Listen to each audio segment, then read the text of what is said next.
Arratsaldeon guztioi, gaurkoan elako kide Peio Egeregirekin gaude. Arratsaldeon Peio. Arratsaldeon. Bueno, astebete falta da, urtarrilaren 30ko greba orokorrerako, gehiengo sindikalak deitutako greba orokorra.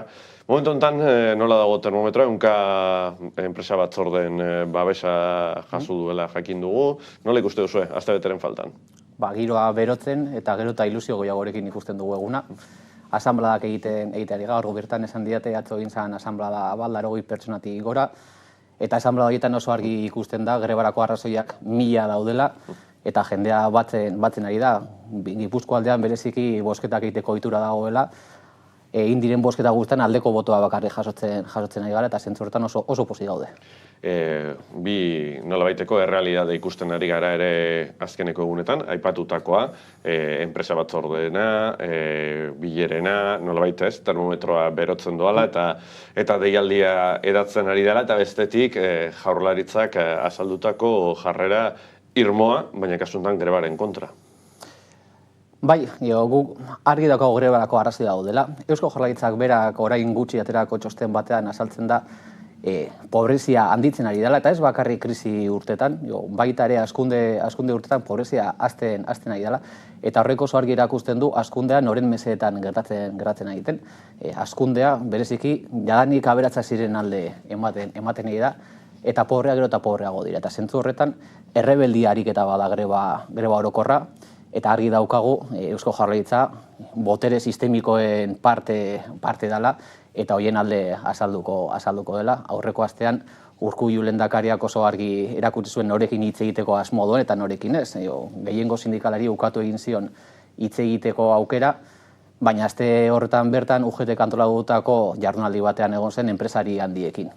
Argazki horrek oso argi erakusten du Eusko Jaurlaritza norekin dagoen eta noren aurka dagoen. Talka evidentea da, gainera kasuntan Jaurlaritzak eta baita ere EAJko kide batzuk fokoa helaren jarri dute, mediatikoki, eta nola bizi duzue talka hori, elementu paradogikoak eman litezke, posizio antagonikoetatik nolabait indartuta ateratzera, bakoitza bere sektorean, baina nola bizi duzue egoera hori? Naturaltasun osoarekin. Inigo Urkulluk ez badu gurekin bildu nahi da, ez dituelako guk egite ditugun aldarrikapenak partekatzen. Orain gutxi, egon zen enpresari handi batzuekin, eta enpresari handi izan ziren, zuek ordezkatzen duzue Euskal Herriko barne produktu gordinaren 80%. Hori da eurek gizartea ikusteko daukaten modua. Guretzat, aberastasunaren 80% irakasleek sortzen dute, langile arruntek sortzen dute, garbitzaileek, torneroek, fontaneroek, horiek dira guretzat, aberastasuna sortzen dutenak, eta naturaltasun osoarekin ikusten dugu euren ikuspegia eta gurea. Eta noski gure lana da, kalean presioaren bitartez, egite dituzten politikak aldatzea eta greba horretarako egiten dugu. Bai, oso deigarria da baita ere, nola sektore batzuk aipatu duten greba politikoa dela, greba guztiak politikoa direnean. Guretzat harrigarriena da hori politikariek esatea. Azkenean greba politikoa dela esaten dutenan, ematen du mesprestatzen ari direla politika, eta guretzat politika gauza importantea da.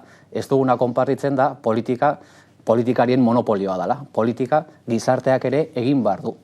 Eta politika da pentsioi buruzko erabakia, politikara diru sarrera bermatzeko erabakiak hartzea, politika da etxe bizitza politika.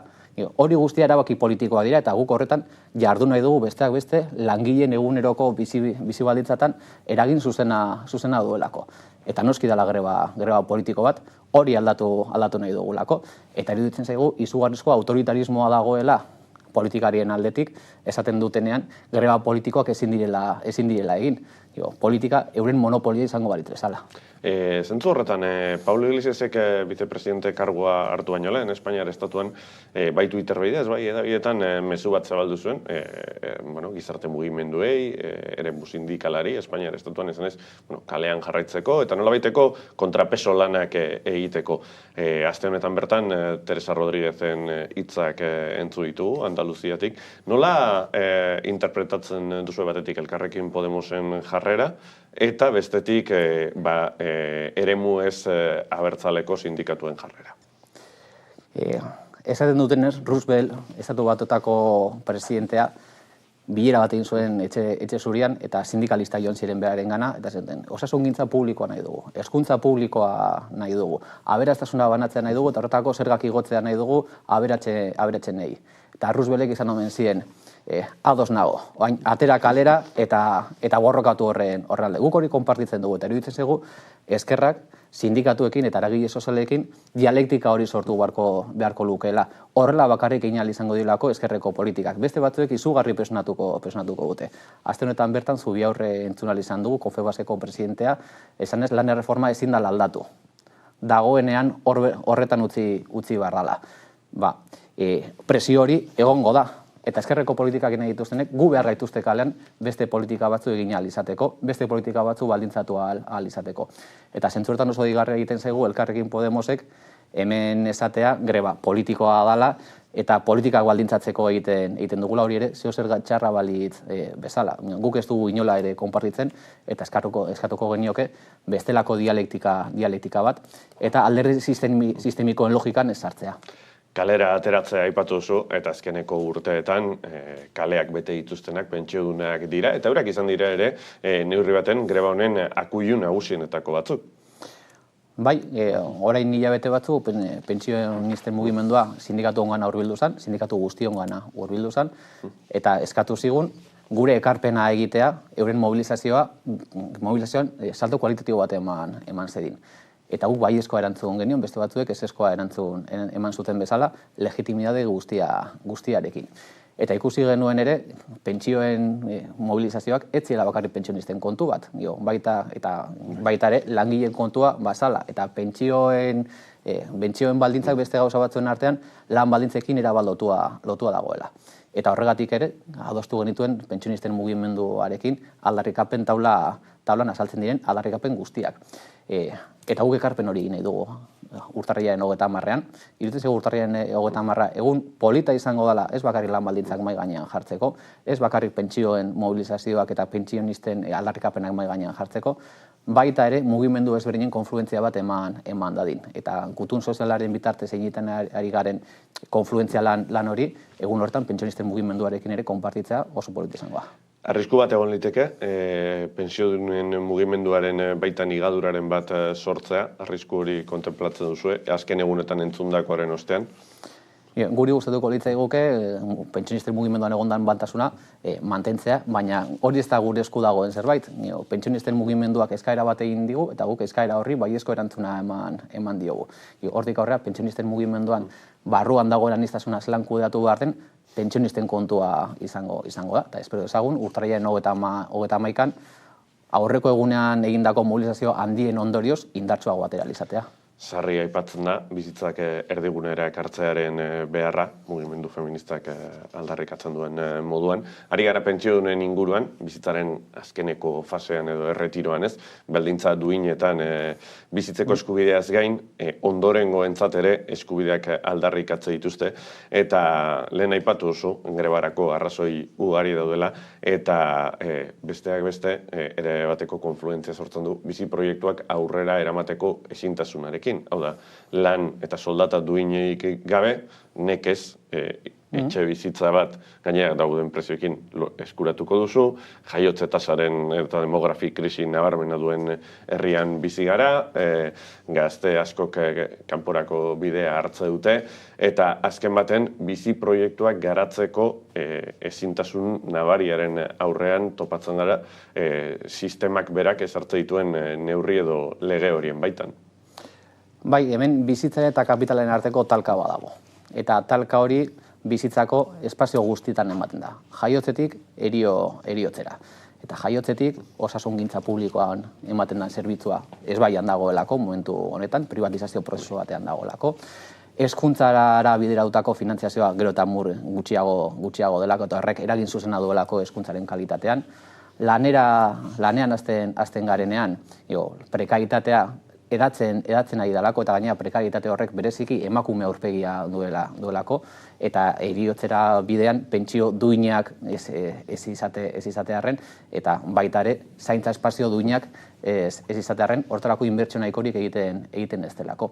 Eta azkenean, hori da ezbaian jarriko duguna, besteak beste urtarrilaren 30. Kapitalak gaur egun daukan izan duen garipen nagusia izan da, alternatibarik ez dagoela ematea. Eta hori da ezbaian jarriko duguna urtarrilaren 30. Argi dago alternatibak egon badaudela, eta jende asko dagoela alternatiba horiek aurrera eramateko prest eta horien alde borrokatzeko prest. Pobreziak emakume aurpegia duela aipatu berri duzu, zentzu horretan zaintzaren eremua izango da hurrengo urteetarako begirako erronka nagusienetako bat, norabide horretan, orain aipatu duzu kapitalaren garaipena, elak garaipenak lortu ditu, zaintzaren eremuan, baita ere garbitzaileen esparruan, bizibilidade handia izan duten grebak eta protestak izan dira, eta nolabait ere marrazten dutenak ere erronka, ez soilik sindikalak, baizik eta jendartearen erronketako batzuk, hurrengo urte, jendeak gero eta urte gehiago bizi ditu, eta zaintzaren aspektua, bai bizitzaren hasieran bai bukaeran, ezinbestekoa da, eta aipatutakoa, pobreziak emakume aurpegia daukala. Sindikatua eraldaketa prozesu batean dago. Sindikatua jaiotzez jaio da esparru industrialetan, eta esparru industrialetako gizonei erantzun izan die historian. Eraldaketa prozesuan gaude, eta bereziki prekarietatean fokoa jartzen digun momentutik, argi daukagu emakumei begira egon behar dugula. Eta sindikatua azken urtean izan duen eraldaketa horren seinale dira, emakumea protagonista diren sektoretan izan ditugun gatazkak eta izan ditugun lan baldintzen hobekutzan borroken ondorioz. Eta zentzu horretan pozik gaude, baina badakigu asko falta zaigula. Oraindik ere emakumeek dauzkaten lan baldintzak gizonek dauzkaten baino dezente okerragoak dira. Egunero diskriminazio ezberdinak bizi dituzte, eta sindikatuak asko dauka egiteko. Eta egia da Bizkaiko zahar egoitzatan egindako borrokak asko eman digula, epaitegietako garbitzaileek izandako borrokak asko eman digula, baina zoritxarrez gaur egun hori salbuespen bada, eta gure erronka da hori zabaltzea beste hainbat esparrutara. Aro industrialean jaiotako sindikatua dela aipatu duzu, mende osoan zehar, praktikoki 80ko hamarkadaren bukaera arte, eremu industriala nagusi izan den herri baten, oraindik ere bere biziko pisua duela, baina 21. mendearekin nolaiteko iraultza digitalaren aro honetan, gure bizitzak eta gure lan egiteko erak ere aldatzen doaz, eta grebaz ari gara, eta greba eremu kolektibo bat da, baina nolabait ikusten ari gara lan alorra ere gero eta eremu individualizatuagoa bilakatzen ari dela, nolabaiteko ez jendartearen uberizazio hori, eta non eskubideak murrizten diren, aipatu duzu sindikatuaren eraldaketa erronkak, datorrena ere ez da makala eta nolabait kontra involuzio batean sartuta gaude, nola heldu horri? Ze, ari gara, langile pobretaz, aipatutako uberizazio hori, autonomoen tasa ere oso altua da, eta nolabait eremu bakanetako eta eskubide oso murritzetako egoeretaz ari garelako. Emakumeek hortan asko erakutsi behar digute. Sindikatuan aspaldi etxe laguntzako langileak antolatu izan ditugu, eta langile hauek bakarrik joaten dira lanera. Bakarrik lantoki batetik, etxe bizitza batetik, beste etxe bizitza batera. Eta asmatu dugu hauek antolatzen. Baina egin behar izan dugu, aurretik egiten genuen beste molde batzuekin. Ezin genuen lantokira joan behar izan dugu autobus geltokitara, emakumeak bilatzera, emakumeak antolatu ahal izateko, emakumeek bere burua antolatu ahal izateko. Eta argi dauzkagun erronka berrien aurrean, esparru asmatu beharko dugula, zelan antolatu beharko dugun, artisau lana egin beharko dugu, eta ez digu balioko molde berriak esparru guztietarako. Eta horretan, inbentziorako, asmatzeko baliabide asko jarri beharko ditu sindikatuak, eta oso argi daukagu, etorkizuna hor dagoela. Eta sindikatua, erronka horretan ez badago, sindikatua desagertu ingo dela. Eta gure sindikatua, lehenengo sindikatua baldin bada momentu honetan Euskal Autonomia Erkidegoan da, sindikatu eraginkorrena delako jendearen bizi baldintzak hobetzeko. Etorkizunan ere hori izan nahi dugu eta horretarako datozen dauden erronka berri eta dauden lan baldintza berri modatu beharko dugu. Bai, estapen bat nabaria delako, edo nabarmena delako. Asko aipatzen da, sindikalgintza krisian ote dagoen, sindikatuak berak ez, auzitan ote dauden, baina elak bere nagusitasuna berresten du Araban, Bizkaian eta Gipuzkoan, behin eta berriz, eta osasuntsu dagoela begi bistakoa da. Osasuntsu gaude, baina badakigu gehiago izan beharko genukela. Afiliazioan gorari gara, hauteskundeetan, historiako gure emaitza honetan gaude, baina badakigu hala ere ez gaudela jendearen lan baldintzak behar bezala hobetzen. Hobekuntza partzialak izaten ari gara, garaipen oso garrantzitsuak izaten ari gara esparru batzuetan, baina askoz ere gehiago behar dugu. Eta argi daukagu gauden egoera honetan ezin dugula gustora geratu. Sindikatua bera osasuntsu egon arren, jendearen lan baldintzak osasuntsuak ez badira, ezin dugulako egoera hori ontzat eman. Eta zentzu horretan, argi daukagu, barne erronka asko dauzkagula jendearen beharrei erantzun ahal izateko. Aliantza politikoei dagokienean nola dago, bakigu, urtarrilaren 30ean greba orokorra dituta dagoela, eta horren inguruan ari gara, baina nola dagoela eta laben arteko harremana? Gora beratsua da. Edozein kasutan, greba orokorra aliantza horretan froga oso garrantzitsua da. Greba honen lanketan gauza asko egin ditugu elkarrekin, eta espero dezagun ere, greba orokorraen ondorio izatea, etorkizunare gauzak elkarrekin egin ahal izatea.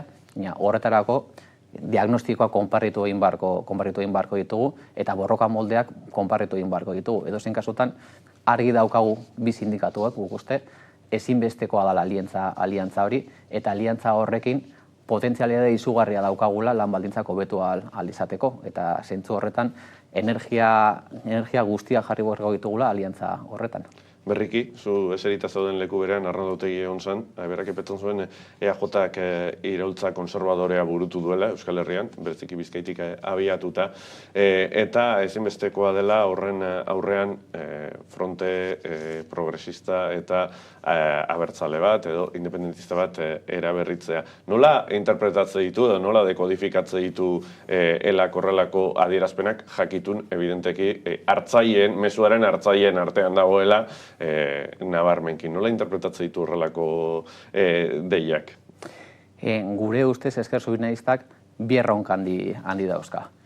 Batetik, erabaki behar du ze dialektika izan nahi duen eragin sozial eta sindikatuekin. Aurretik hitz egin dugu Roosevelt esandakoarekin, Pablo Iglesiasek esandakoarekin.